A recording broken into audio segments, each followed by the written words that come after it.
Welcome everyone. I hope you have just joined Coffee and Bagel just now and spent some time meeting other attendees. We'll be randomly selecting one participant as a winner for the $50 Starbucks gift card. The winner will be receiving an email from us in a few minutes from now, so please be on the lookout for that. We'll announce all 3 winners at the end of the day today on the conference platform homepage. So please continue participating in Coffee and Bagel during each break throughout the conference and enjoy the opportunity to meet other attendees. The session you have just joined is titled Prolink Plus, What's New and HAF Lessons Learned panel. We'll start the session with Prolink Plus, What's New, presented by Leonard Magliola at Prolink Solutions. After that, we'll dive into the much anticipated Homeowner Assistance Fund HAF panel. As a reminder, you are on track 2, Prolink Plus HAF track. Before we start the session, I'd like to take a few minutes to cover some housekeeping items. First, on the right side of your screen, you have access to the chat feature. This particular session has been pre-recorded, and all speakers are in the audience right now monitoring the chat. So please feel free to post any questions or comments throughout the session in the chat, and speakers will be responding to you in real time. Please note that your posts are visible to all other attendees. Also on the right side of your screen, you have access to the poll feature. Throughout the session 3, poll questions will be displayed one by one. When you provide your response each time, you'll be able to see the poll result in real time. So we encourage you to participate.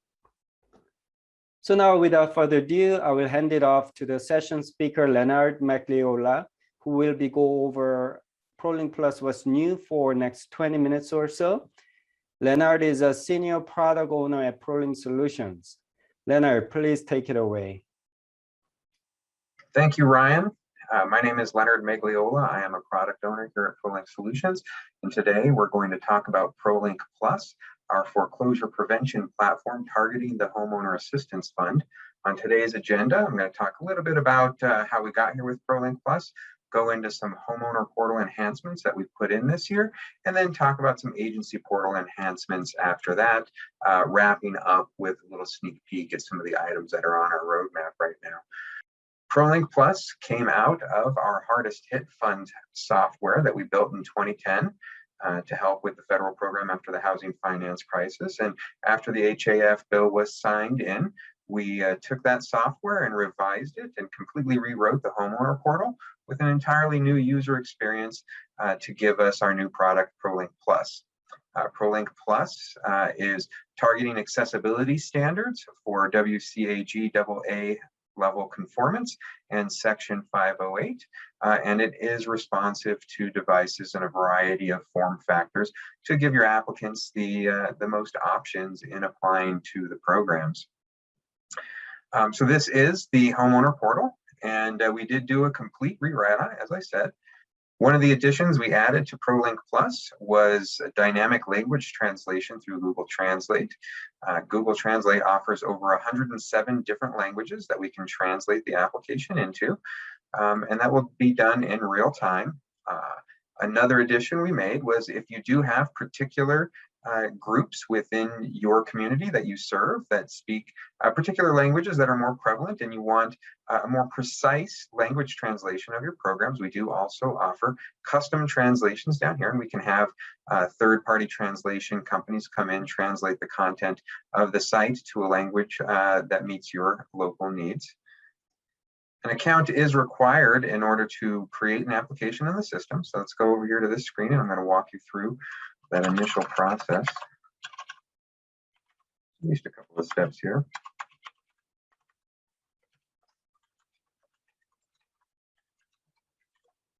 One of the new features in the system is multi-factor authentication.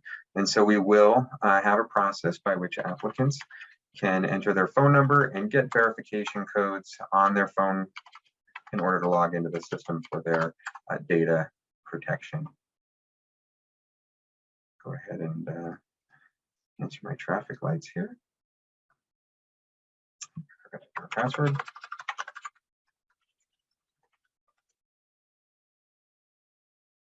Verify this registration here. We'll get that email code fairly quickly here.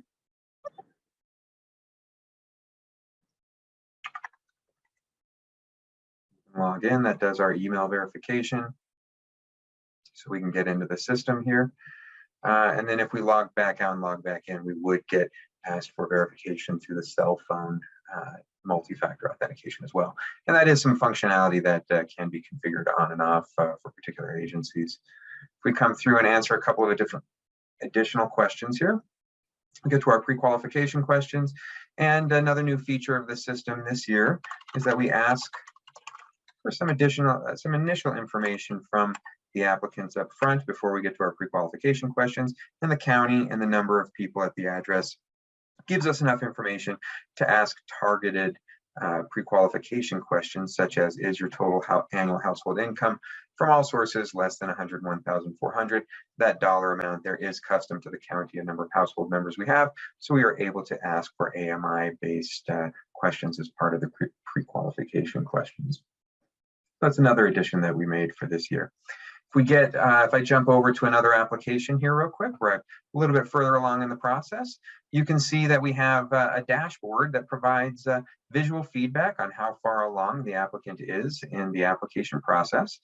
Gives them information about anybody who is assigned to their application to assist them through the application process, and provides program details down below. Along with instructions on what they can do to continue the application process here. On our personal information screen, where we collect our property address, I can demonstrate another new feature of this year, which is the ability to do address validation in the system. So if we change an address in the system, we will check with a centralized authority regarding verification and validation of the address and proper formatting. I'm sure you've seen this before. In this particular case, there is no recommended address for what I have. So we will save and continue there. And we will be able to, in the future, use that address validation as part of our checks for duplicate addresses being applied for benefits across multiple applications there. Another addition to the application this year is the ability to have the applicant enter in other property-related expenses that they may want to receive benefits for. Part of the HAF program is that agencies can pay for expenses such as homeowner condo association fees and dues, for example, internet expenses, if we want to pay for household internet, clear that out of there, property costs such as property taxes, insurance, etc. And even utilities. We can cover things such as electric, gas, home energy, water. These are all configurable in the system to your agency's program's particular needs, so you don't have to offer all of these. But when we collect this information will go into the application. And if you are offering these types of benefits to your applicants, then you can then schedule them and approve them for benefits through the agency portal, which we'll take a look at in a little bit here. Part of adding on these expenses was the ability for us to add an expense-only program. Previously, all of our HHF programs and earlier versions of our HAF support only offered programs where a mortgage was required because that was the basis of the HHF program originally. This year, we have the ability to offer programs where only expenses are paid out as part of benefits of the program. And so collecting that information here will support that program type. And you may have seen that on the prior application I was going through, that expenses was a program that was offered on that particular screen. More about that when we get to the agency portal side of things. On our supporting file screen, as we have in the past with the HHF program, we do allow the applicant to upload documentation to support their application. And previously in the HHF program, we offered the ability to upload those documents prior to or after submitting the application. We still offer that now through Prolink Plus, but we've added the ability to require certain types of documentation in order to submit the application. This is going to ensure that we have at least some minimum level of documents that processing can start moving forward with applications as soon as they're received, and also demonstrates commitment to the program by applicants who are submitting information. If I jump over to yet another application that's a little bit further along in the process, this particular application here has been submitted already. In this application, you'll see the demonstration of another new feature for this year, which is the ability to turn off deletions of the files by the homeowner or the applicants after they've submitted their application. So in this case, IDs, once you've submitted the application, we cannot delete those, but the mortgage statements we would allow. This is all configurable per supporting file type, per agency, and so you can really dial this in as you see fit for your applicants. Another addition that I can show on this screen, on this particular application here, is on our dashboard. We do have the ability through the back office agency portal to add second and third programs to an application if they're appropriate for the applicant. And now in the homeowner portal here, we can see the details of all of those programs that may be on that single application. So in this case, we have an application that's in stage 6, which is the disbursement stage. We can see how much they've been approved for and what scheduled and paid disbursements are associated with this particular program that's on their application. If we collapse this information here, we can also see that they have a copy of the expense only program as well, which is not yet in stage 6, so we don't have any disbursements to show, but we can show details about where we are in this process. Okay, and finally, we jump back to our earlier application. We have our sign and submit screen. Previously, versions of the software allowed applicants to sign their application by typing in their name and a date into a field. That is still supported if that's your preference for how to use the system, but we also now offer DocuSign.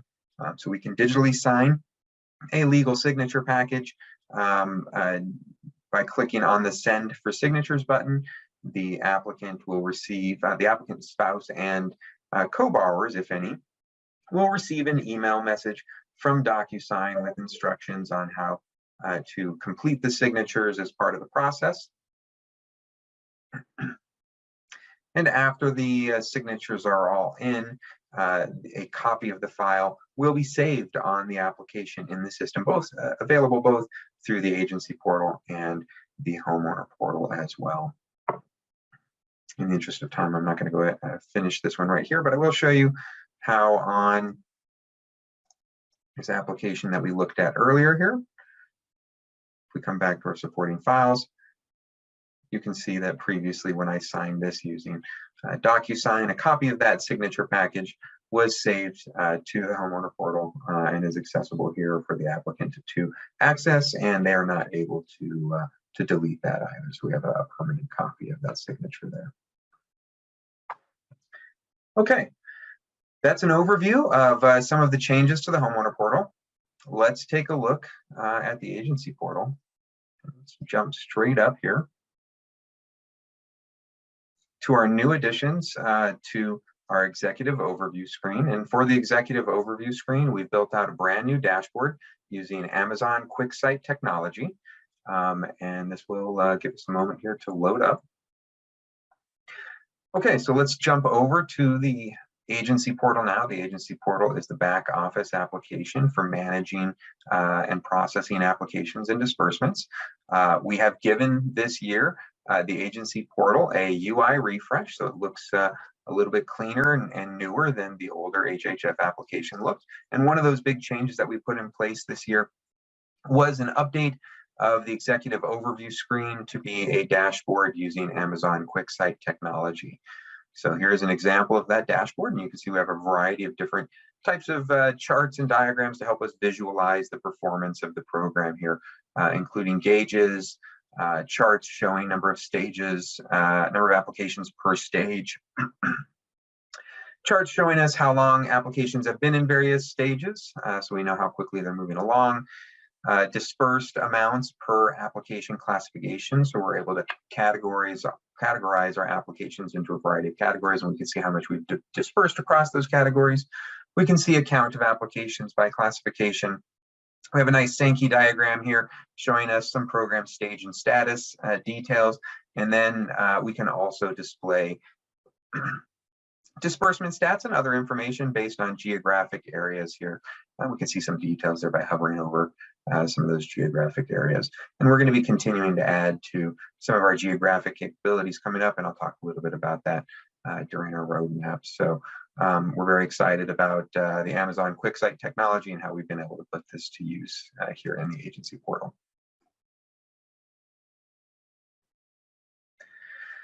Okay, let me jump to an application here. So we're in the context of a single application, and I've talked a little bit already about additions to our expenses to the system. And here we are within a particular program, and we can actually see a list of those expenses that the applicant entered for this particular program. Here we can take a look inside, see some of those details about who's making those payments and how past due they are and those types of things. Most importantly is this particular expense eligible for benefits? And so by checking that, that does make this expense eligible for payments, where we would schedule those on the program qualification screen. So here's the program qualification screen, where we can see a lot of new underwriting metrics that we've provided, including information about applicant AMI percent, NMI percentages, underwriting income values, along with AMI and NMI percentages for that underwriting income amount, pre and post hardship income amounts, including a calculation of the reduction in income over that time. And we're also adding presently some housing ratio information, which should be coming out very shortly. But down at the bottom, where we schedule our payments for our programs, we can now see a new eligible expense information grid down here. This grid will show us what we have already scheduled for a program. And if we were on, say, the expense only program, we would only see those expenses, no mortgages on expense only programs. And we can see how we can schedule out either ongoing disbursements or one-time payments to catch applicants up on their payments to that particular utility. And as with our other program types, when we advance this application to stage 6, these disbursements are automatically scheduled out for us.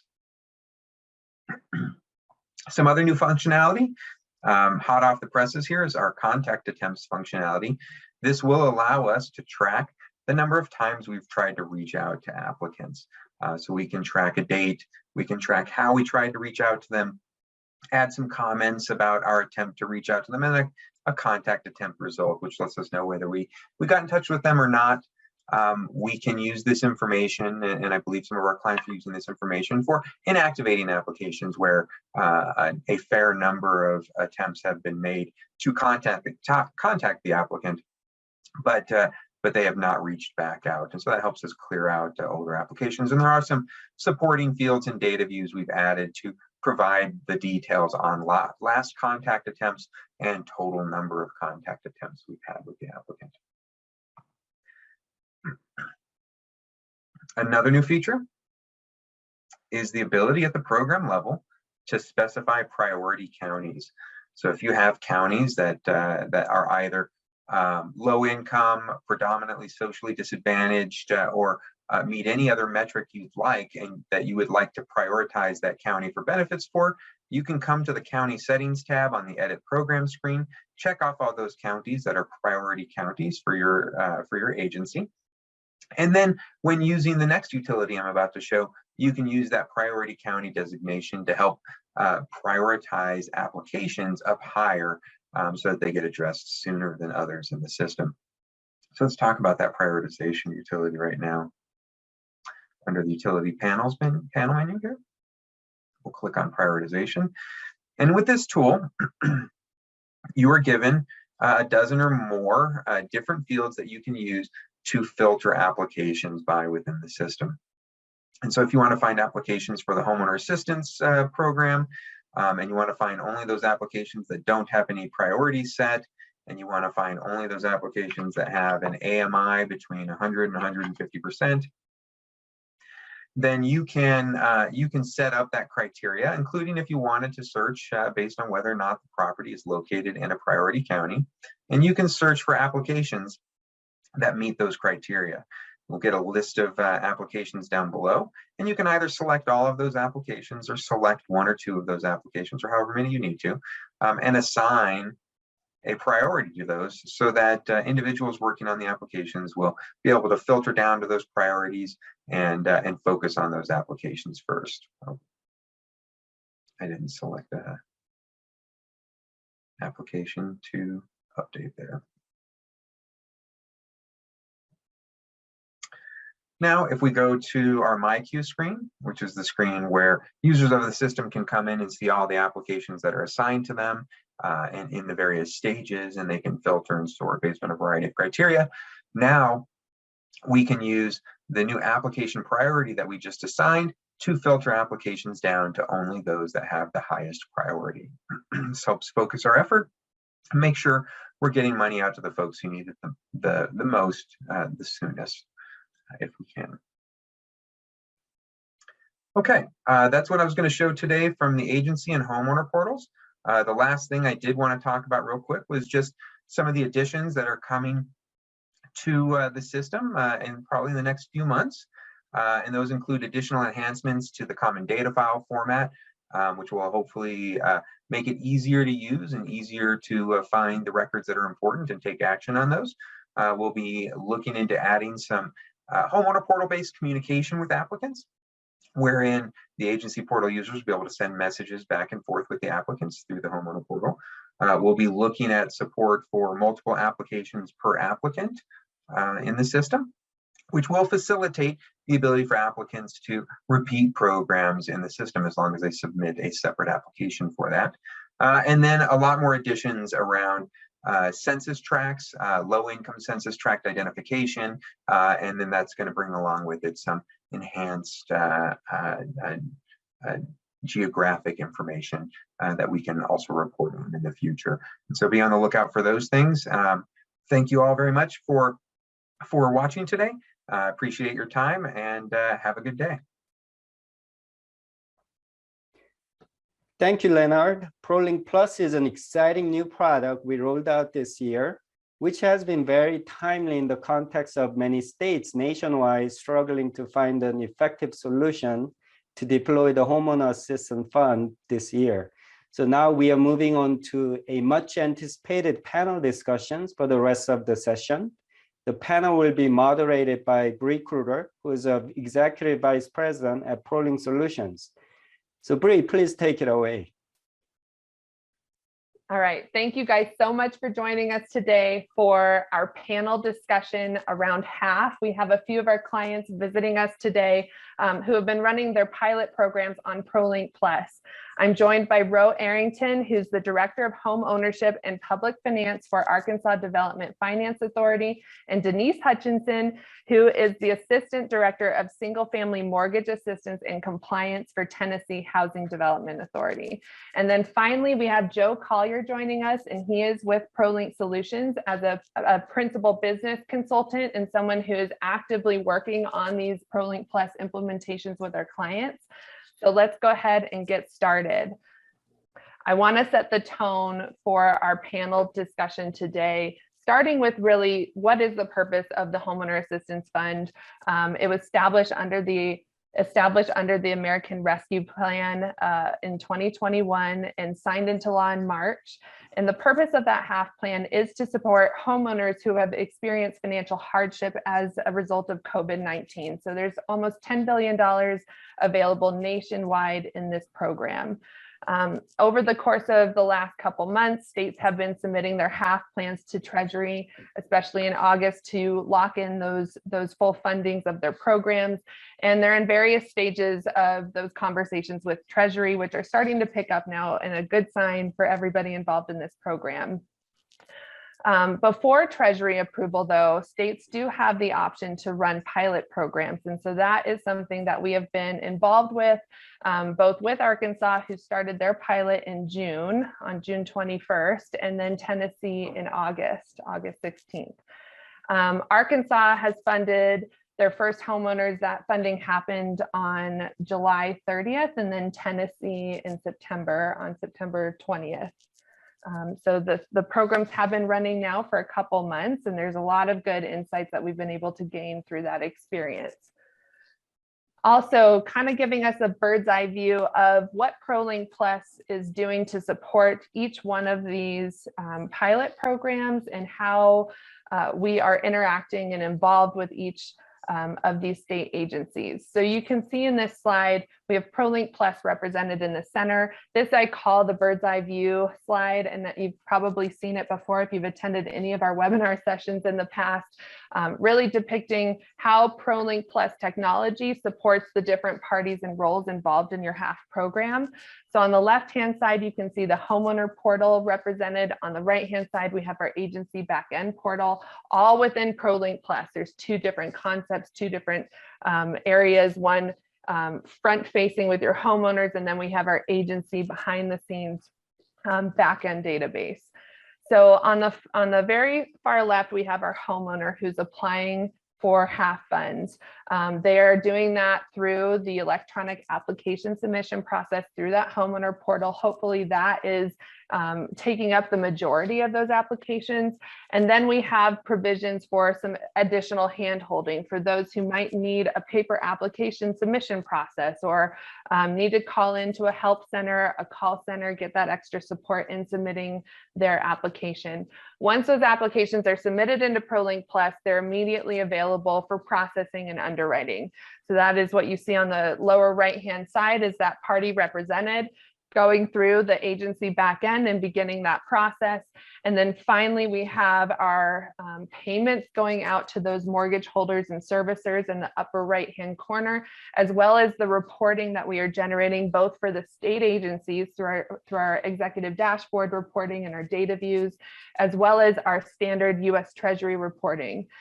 So that is kind of the top level view of what Prolink Plus supports from a technology position. With Arkansas, Prolink is acting as the technology provider in partnership with Horn, who is supplementing a lot of the roles you see on this map here for Arkansas. So that is our position. We are really supporting the technology and working with Horn, working with Arkansas to interface with all of these different roles that are necessary in their program. With Tennessee, Prolink is acting as the prime contractor, providing that software platform, Prolink Plus, and then also supporting them with our service teams for call center support, underwriting, and processing. So those are two different scenarios and two different levels of involvement that Prolink has had between both of these engagements so far. So now we're going to move into our panel discussion, which I cannot wait for. As I mentioned earlier in introductions, the agenda for our panel. First, we're going to just discuss the HAF plans across Tennessee and Arkansas, give them a chance to explain their initial approach to their plans. We will discuss technology's hand in supporting these plans, and then kind of elaborate on some lessons learned in the pilot phase, and then what they're planning moving into the full program rollout of their HAF plans within their state. And then finally, we'll have some next steps and words of wisdom towards the end. All right, so to kick off our panel today, the first question I want to pose to both Denise and Ro. Denise, I'll start with you, is what were really the driving factors in deciding on your approach towards your HAF program? Well, we took a look back at what we had done since we were a previous HHF state. We looked at things that had worked in previous programs, how this program may look similar to that, and what things would be different. And we started out with convening some internal meetings we had some servicing people, we had some quality control people, we had people who'd been involved in the HHF programs before. And we just started out having conversations about things that we thought would work from old programs, things we thought wouldn't work, and how we might bring those things into the new program, given what we knew about it at the time, because that was early on. So that's how we started, and kind of jotted down an outline of what we thought we would want, and then went from there as we got more information from Treasury. Okay. Ro, what about you? I started by panicking because I was not a hardest hit state and I had no idea. And if my agency was going to be just running the program, and B, what to do if we were. I was going to be the logical person to head it up as a director of the mortgage operations. So, we, just like everybody else, have been sitting, watching these relief plans roll out and seeing where in each of our states where I know smart people were working on the rental assistance program in Arkansas, smart, capable people, but the impression was given out that people were failing around the country getting the rental assistance out. So my immediate reaction was to panic and what am I going to do? And so once we got named, I immediately started reaching out to my peers at Tennessee and Alabama and around the country that I'd established a relationship with and saying, what do we do? Who do we use? What are the things I need to know immediately? And that was very helpful. Okay.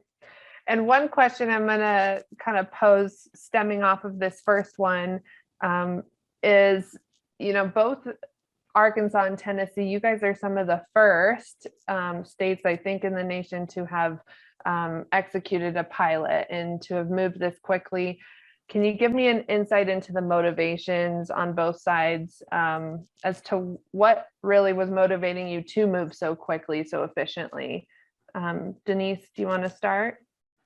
I think one thing was we were going to have to go about this a little differently than we did before. We handled our other programs front to back in-house, software included. So this was going to be new for us. So we felt like we needed that pilot to work out the kinks and just kind of see where we're at, it being a new process for us in a lot of ways. So, and it has been extremely beneficial to do the pilot. Good. As it relates to our pilot, it ended up being, or it continues to be exactly what Denise just said it was to them, but also I had and maybe it was naive sense of urgency as it relates to this is a pandemic relief plan. And how do I answer to anybody as to why did we not act as urgently as we possibly could? Thinking about what the core, at the most high level view of our mission was and what these people were going through. And so how do we not act with an extreme sense of urgency? And we'll figure it out as we go, because I don't know about y'all, but this is my first pandemic. Yeah. Yep. The second what he just said, yes. Right. I mean, that did play into it. And especially when Treasury suggested you start with your own portfolios. And since we service our own loans, we knew what the delinquencies were and we knew what the need was. So that was absolutely a factor. Okay, great. What types of assistance are you planning to include in your initial full program rollout? Denise, do you want to start?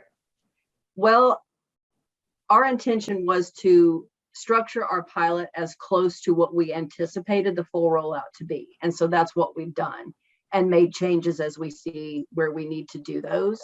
And we pretty much have it down, I think, the way we foresee the full rollout. We've worked out a lot of kinks. I think we're in a good place. So when we get that approval, we'll be ready to go. So good.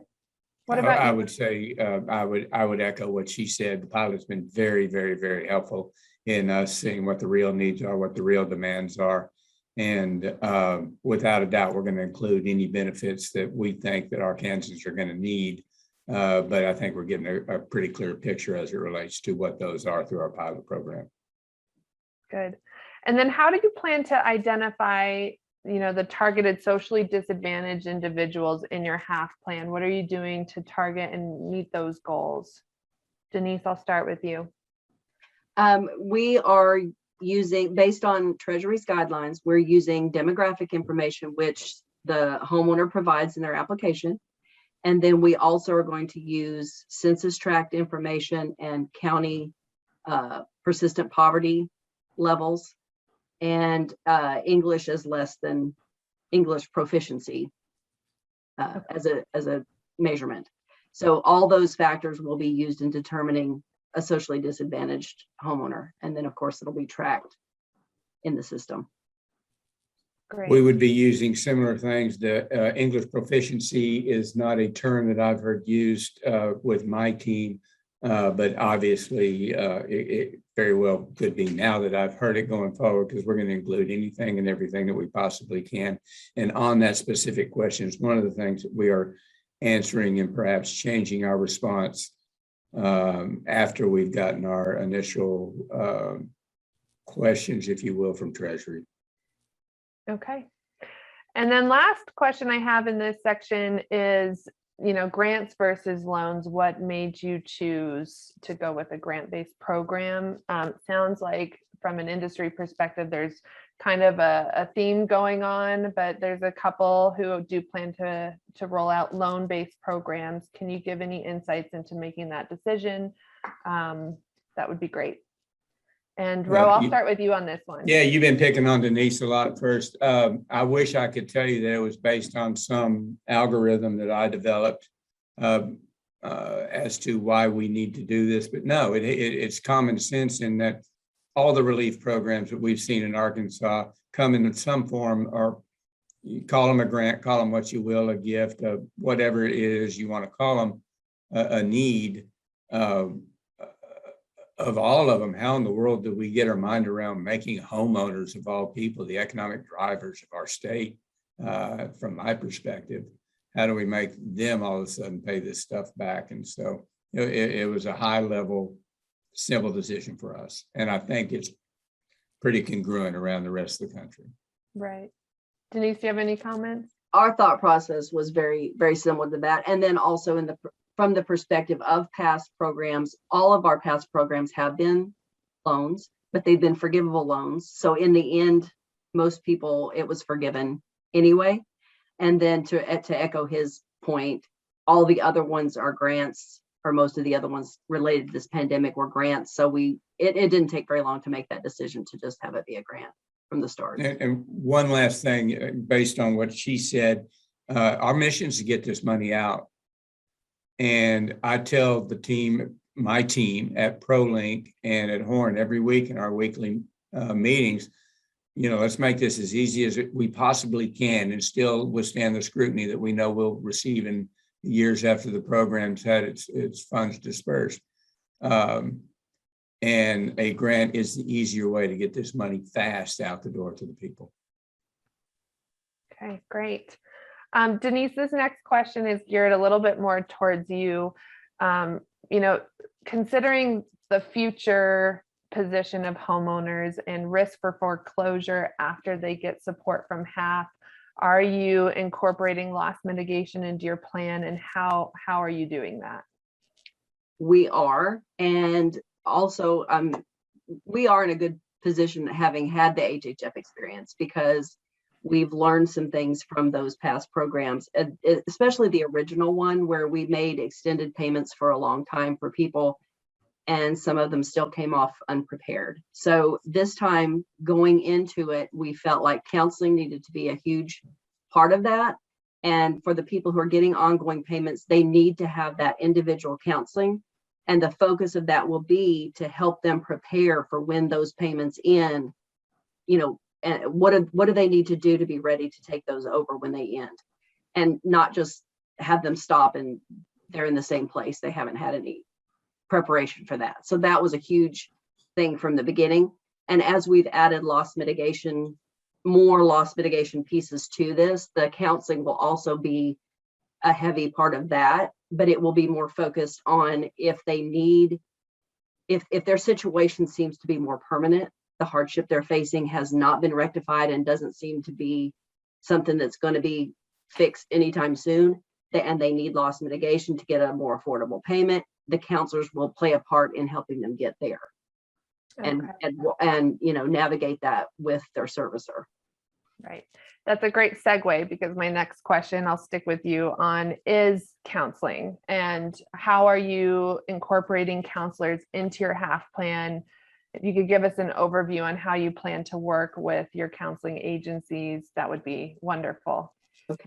So we have different pieces of that. And one of them is an embedded training education that's going to be heavily focused on what loss mitigation means, what partial claims mean, what forbearance, you know, some of these people have never experienced any of this before. They don't even understand what loss mitigation is. What is a forbearance? What does this mean?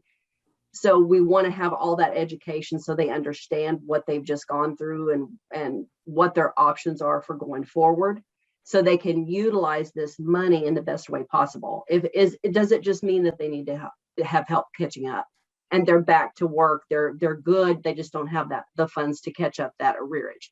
Or has this caused a more lasting effect for them, and do they need additional help? And so we've tried to set our guidelines to where, as they come through the system and they're evaluated, we kind of know which direction they need to go.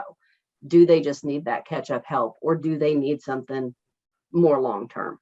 And so that's kind of the way we've set it up. And the counselors are going to be a huge part of that, you know, especially for the ones getting payments or loss mitigation. They're going to have a big part in that. And then the education piece, we're hoping, will help the homeowner navigate the whole process. We also did something a little bit different, which is we're going to engage the counselors for an application assist. So if somebody's really struggling with that online application, they will help them in as much or as little as they need. Is it just uploading the documents? Do they really need help with the whole thing? They don't maybe even have a computer. So we're trying to make sure nobody is excluded, that everybody will have the assistance they need to be able to apply, and that nobody will have a hurdle they can't overcome. Great. And then Ro, similar, you know, question that Denise has approached is, how does Arkansas plan to provide that hands-on support to your homeowners? What are you doing in your pilot and planning to do for the full rollout, and giving that hands-on support to your homeowners who apply? It will be different than, say, Tennessee or some of the larger states. We don't enjoy the sophisticated, or don't mean to say anything. Let's just say we don't have the network of counseling agencies that we work with. And we had made the choice that while we will continue to try to develop relationships with them, and Denise made a good point, as things are, I kind of envisioned a conveyor belt coming down, and that they'll sort people as they come down through as to who's going to best suit their needs. Our conveyor belt will be a work in progress, but as it starts, as has been with our pilot program, we are doing our application assistance or application counseling, anything like that. We're doing in-house with paid advisors hired through our vendors that work closely for Horn and with Prolink to make sure that everybody gets the assistance they need with the applications. People that's what their job is, period. Okay, great. I'm going to move into more of our technology discussion now. So first question I'm going to ask is, and I covered this from Prolink's perspective early on in the introduction, but how are you utilizing technology to help meet your HAF objectives? So Denise, I'll start with you on that question.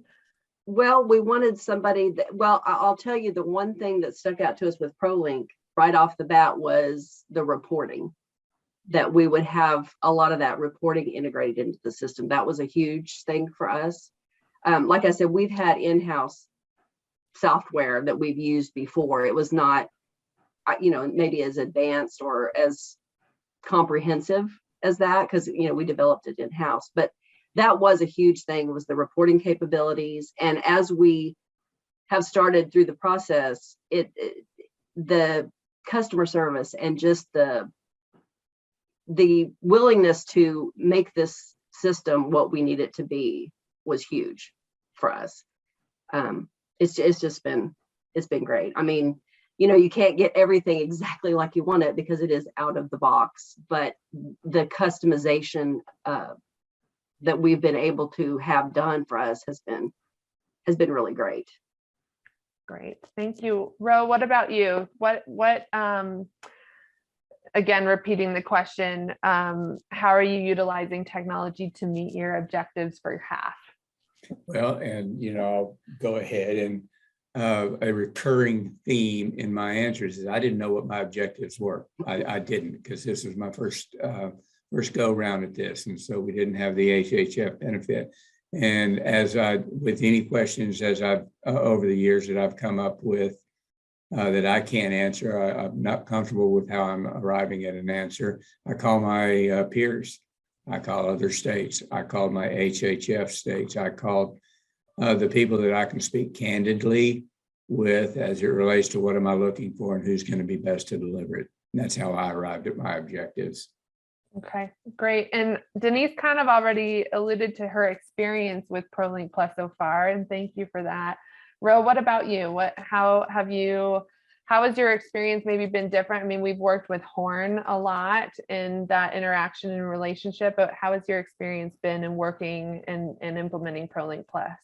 I'm smiling and I'm happy to be here on this webinar today, speaking as it relates to our partnership with Prolink. Prolink was flexible working with the other vendor that we've selected, and it's been a great partnership so far. I think it would, I've been around enough to where it'd be naive. We're not going to get through this whole program without bumps and stresses and unexpected curves. And we've had those so far. But boy, everybody's kept their head. They've been responsive, and we've come out the other side. And so I couldn't be more pleased. Hence my presence here today. Happy to be here. Great. Thank you so much. I appreciate that. So Joe, I'm going to pick on you now for a little bit. One of the things that we wanted to make sure that we gave a little glimpse into during this panel is Prolink's take on how things are going, and giving a little insight from our perspective, having worked with a couple agencies so far in launching pilots and working towards that final go live. So I have asked Joe, principal business consultant, heavily involved with Tennessee right now on their implementation, and pretty familiar with Arkansas as well, to give some insights. The first question I want to ask Joe is, what have you found to be the biggest technological challenges in supporting HAF? Can you give us some insights into that? Yeah, that's a good question. I will say before I answer that, luckily it's been a good experience working with our clients to implement HAF. But yeah, from a technological perspective, there've been a few interesting things going on that we've kind of fleshed out since we started. One is that there's a whole lot of people involved with the HAF program. There are people that look at an application right when it comes in the door. There are people that underwrite that application. There are people that are responsible for the payments portion, maybe. I mean, there's just a whole lot of different sort of pieces to coordinate, and levels of system access and roles and responsibilities. And the same title may not do the same thing across two different agencies. So sort of wrangling all that and making sure we can handle that has been a big challenge, but we've met it so far. Another challenge is that the CDF, or the common data file, that's kind of front and center with how we communicate with servicers, how we get the money out the door. And we actually had to upgrade versions after we had some payments go out the door. So we had to make sure that we were kind of compatible with two different versions, and didn't cause any unnecessary hiccups for Arkansas or Tennessee, which we have since done. And then the last thing is kind of still ongoing, and I wish I could tell you exactly how it's going to go, but we're still not quite sure what Treasury is going to want in terms of reporting, data collection, things like that. So we have to sort of maintain a degree of system flexibility, if you will, so that whatever Treasury reporting guidance comes down the pike, we're ready to meet it, and we will be. We just don't know what it is yet. So it's kind of the last challenge I'll speak of. Okay. Next question I have for you, Joe. What are the keys to success in an efficient implementation? And I guess to preface this question to you, just like our clients are highly motivated to get this program up and running and out the door and money to the homeowners who qualify as quickly and efficiently as possible, so is Prolink. So we've we've done our best to develop an off-the-shelf system where we can really depend on, 6 to 8 weeks for an initial launch, and work with these agencies as best we can to meet any specific additional requirements that they have in their HAF program through any customizations or integration work that they have.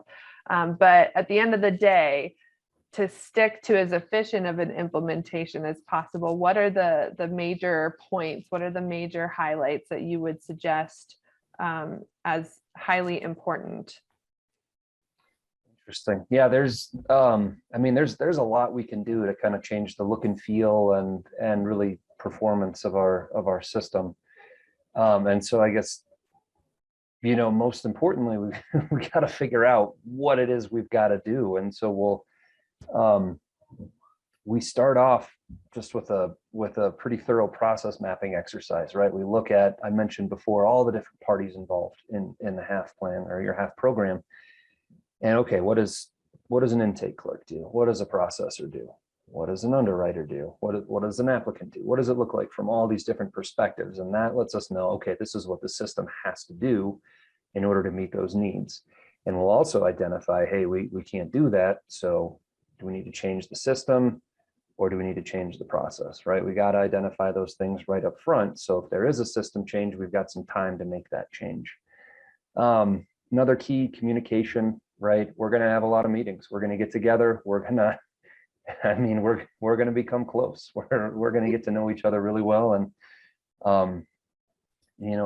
it's been fun, again, working with Tennessee, getting them up to speed, and they have been very responsive and open with their needs, and so that is the second key.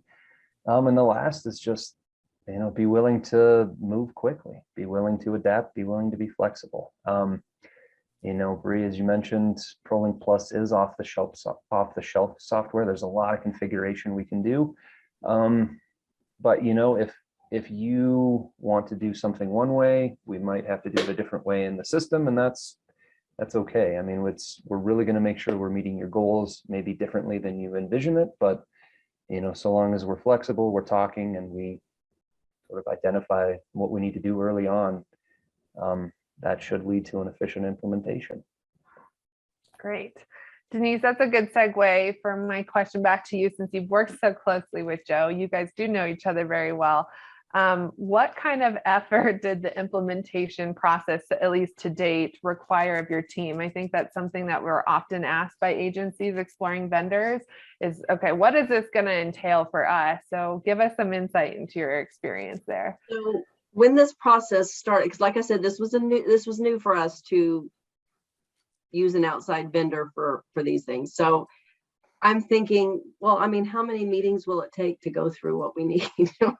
Thought, what, 3, 4, and that was like, sometimes we would have 3 a day, several a week. It took longer and a lot more man hours than what I had anticipated. But that's because we were very focused, and we knew exactly what we wanted. So I guess if we had, I mean, I don't know. I guess, we're very demanding. I think John could probably speak to that, but we know exactly how we want things. So, right. We've asked for a lot of specifics and changes that maybe some other states wouldn't need, but it's taken a lot more than what I thought, but we've gotten it to a really good place. Good. Ro, do you have any comments on the implementation side? We've certainly met with Horn quite a bit over the number of months as well, and with Arkansas and really configuring the system. Similar approach to Tennessee there, different principal business consultant involved in that implementation with Arkansas. The next question I have is related to reporting. And Denise, you talked about how that was such a large consideration in your technology vendor of choice. So we recently developed our executive dashboard reporting, which is built on QuickSight by Amazon Web Services. We had dashboards before then, but this is kind of the revamped version of that for a totally new program. And so it's something that we are building with our first clients in this HAF program, trying to make sure that we meet all of your reporting needs and that we have good metrics that we're really reporting and giving you exactly what you need to make sure you're making progress and meeting your goals on your plan. The nice thing about the reporting that we've built is it is flexible and we can add in and really develop that, kind of customize that to meet our clients' needs. But it's ongoing. We're still working on that. We're still kind of developing the metrics, I think, with our clients, the agencies on their side are as well. What would you say are some of the most meaningful, like top of mind metrics that you plan to pay attention to in your dashboards for your program? Well, what I really like about it is the graphics. So it's very visual, and you can go and see what's gone out the door, what percentages are this program versus that program, or the income levels. I mean, there's just so many different variations. And one thing I know we'll probably utilize a lot is where that money's being distributed throughout the state on it's got the map and it's very visual, which is really cool. And I mean, Joe has asked me, what do you need to see? And they sent me the list to tell us what you need to see. And so, I mean, it's just awesome. It's going to be really great when everything's all fine tuned, and I'm excited. It's a very, very cool feature. Good.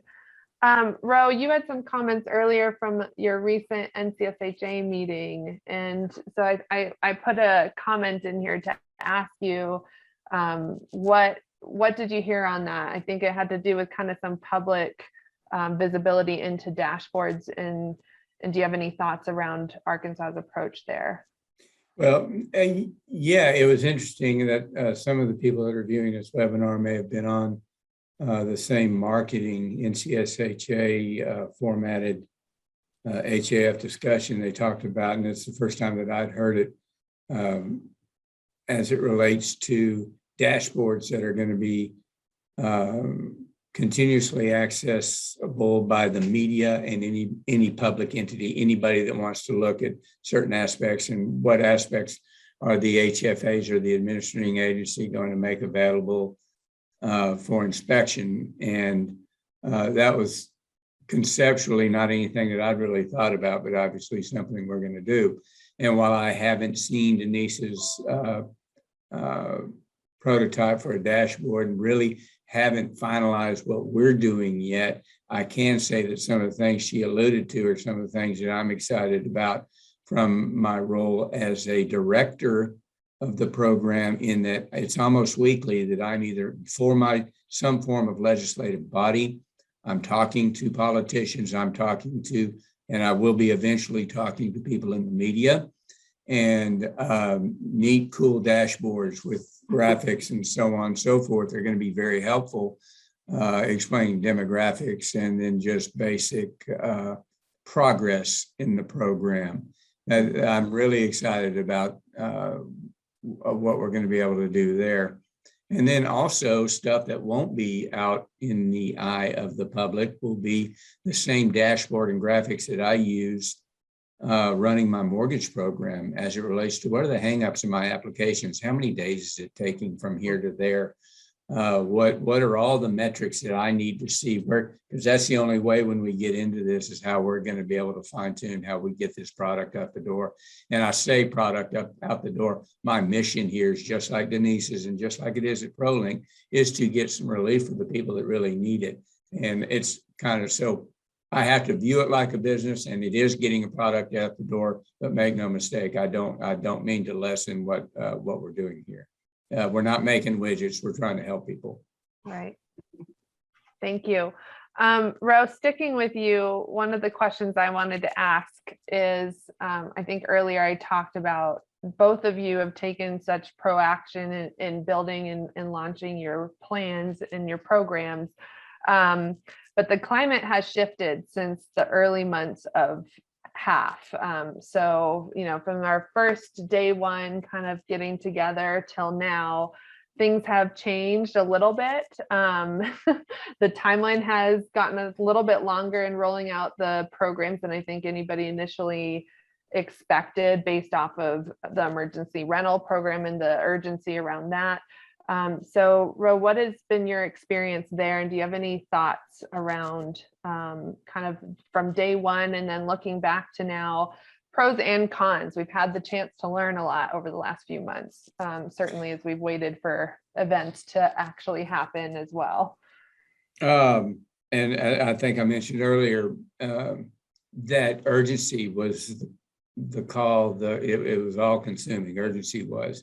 And hindsight, as it relates to the urgency, I wouldn't change a thing. I would absolutely not change a thing. Even had I known that it was going to be what will end up being a minimum of 6 months from our projected rollout, even had I known that I didn't have to have my plan ready with my partners at Prolink and Horn, I had it ready on June 18th and sitting before a legislative committee defending it. In preparation for a June 30 submission.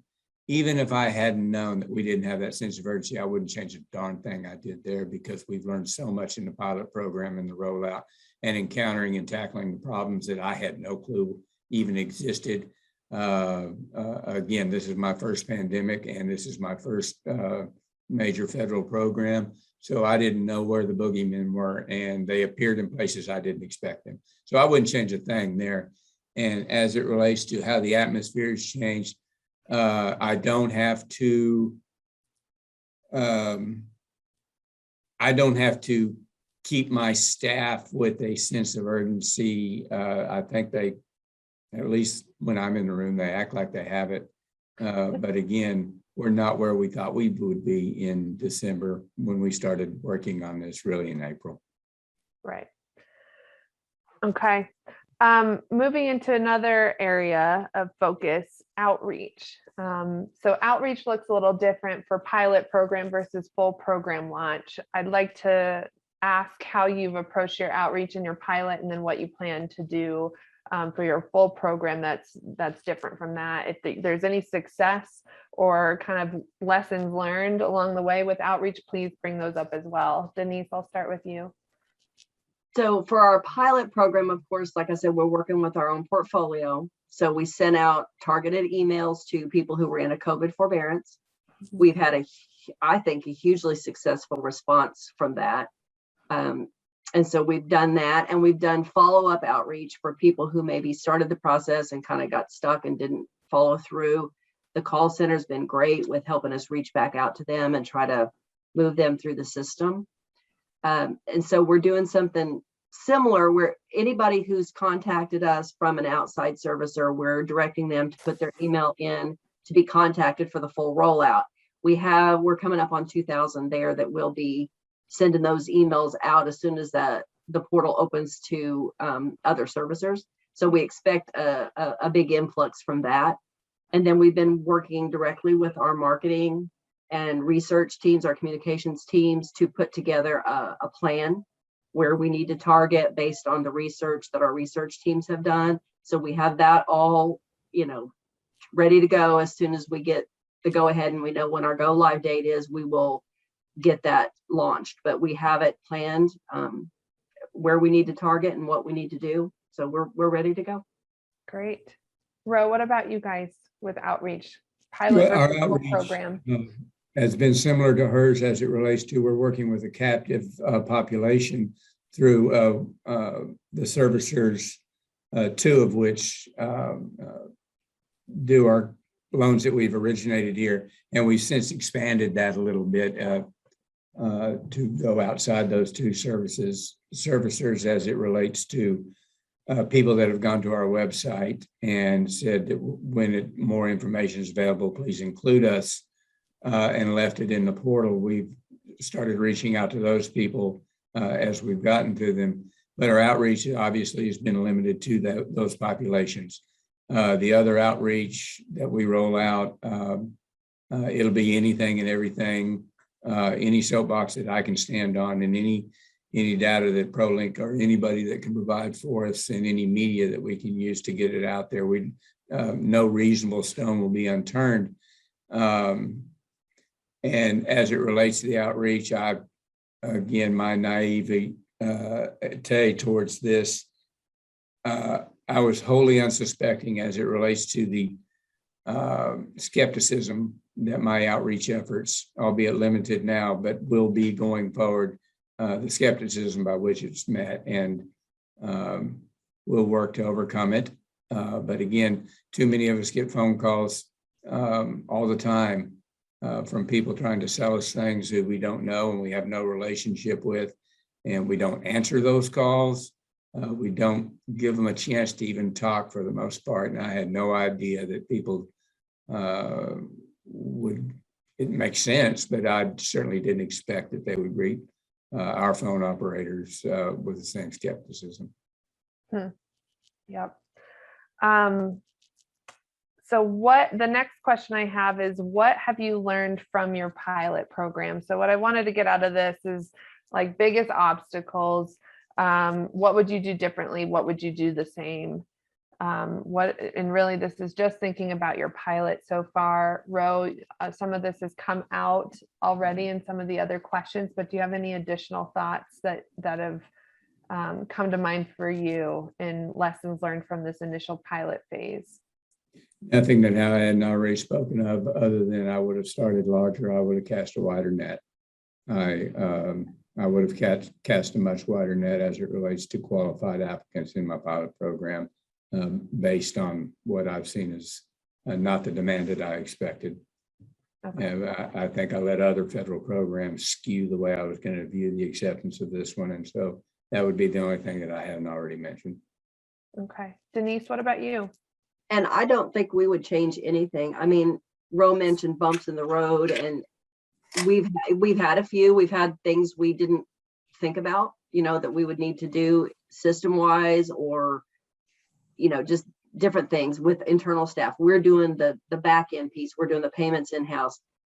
So how to transition different things from Prolink team, the teams that we're outsourcing, to our team, and just different things that we didn't think about how something would work. That's why I can't imagine not having done the pilot. I really can't, because we've been able to address these problems while they're on a small scale before we right. have it be on a much larger scale. So it's been just absolutely extremely beneficial. Okay, thank you for the candid answers there. We're going to move into next steps, kind of our final words of advice to the audience. The first question I want to ask is, what would you say to homeowners that are hesitant to apply for HAF assistance, who are eligible? What would you say to them? Ro, we'll start with you on that one. I don't know what else that I would say to them that I hadn't already covered in this, but trust me, I'm from the government and I'm here to help. And seriously, just be patient. And we truly, absolutely want to help and get started in the process, because it may take longer than we first thought, but please get started and let's go. Okay. Denise? I would just echo that. I really don't have anything more to add to that. I mean, yeah, we'll give you if you need additional assistance, please don't hesitate to let us know if you're struggling to get through the process, and we'll figure out how to help you. Good. Next question. What would you say to agencies who've chosen to do, who've not chosen to do a pilot, or just further behind in their program planning? So they haven't chosen to do a pilot. They might be behind in program planning. What would your advice to them be, seeing that you guys have been running our pilots for a little bit longer? Certainly a lot of lessons learned have come out of this session. I would say, sorry, and Denise, I'll start with you. I would say don't wait, because as I said before, I did not anticipate it taking this many meetings to work out all these kinks, which they weren't unnecessary. They were all necessary. I just didn't realize all the intricacies and all the moving pieces to this, that it's a lot. So I would not wait. And at this point, I'm not sure if there's time to start a pilot. I don't know, maybe, but I would not wait on getting your plan in place. And if you are hiring a vendor or picking software, I would do it, because even if it's out of the box, there's going to be customization necessary, and that takes time to do. So no time to waste, I guess, would be my last thought. Yep. Ro, how about you? I would use a sports analogy in that, can you imagine sending a team out onto the field without ever having practiced? And the pilot program and getting the team on board has been invaluable. But then also let's think about the evangelical aspect that, Bree, you've been in when I've gotten on my team meetings. Let's think about what we're doing here, and especially when certain cases get elevated to my desk where I actually know these people's names that have been served with foreclosure papers or so on. I mean, we run into these things, and I get evangelical about it because we get numb to it when we talk about data populations. But let's talk about the people that are losing sleep at night because they're worried about losing their home. And I'm fool enough to think that what we're doing here makes a big difference. And if we don't have a sense of urgency, think about what 1 day, 1 week, 1 month means to the people that we're trying to get this money out. And so that becomes kind of real for me. And then also what Denise said, the bumps that we've encountered and the problems that we've had to solve together. Boy, I'm glad we're doing it now, as opposed to 6 months from now. Yeah, we're getting it over with. Good. So I appreciate Denise and Ro and Joe for joining us for this panel. Thank you so much, you guys. It's been a joy to work with you. Prolink so excited about the future of the HAF program. It is going to be a successful program. It is a lot of work, but we will get to the finish line and we're going to get these funds out the door. That's our mission, and we know it's yours too. So thank you for joining us, and we'll see you next time. Thank Thanks, you. Bree. Thank you. Thank you, Bree, and all panelists. Thank you, everyone, for joining the session. I hope you found great value in this session. You can also come back and watch the recording of the session anytime. Even after the conference is over, you are able to log back onto the platform for next 90 days to watch any of the session recordings. The session survey is available on the right side of your screen. Please provide any feedback you might have on this particular session. In the survey, there is a place where you can type in any outstanding questions that were not answered during the session. This is the end of the session. Again, during the break until 1:45 p.m. Eastern, please join Coffee and Bagel to meet and chat with other attendees. We'll be randomly selecting one participant and award a $50 Grubhub gift card. So please participate and spend some time with other attendees. The next session starts at 1:45 p.m. Eastern, so I see you then. Enjoy the break.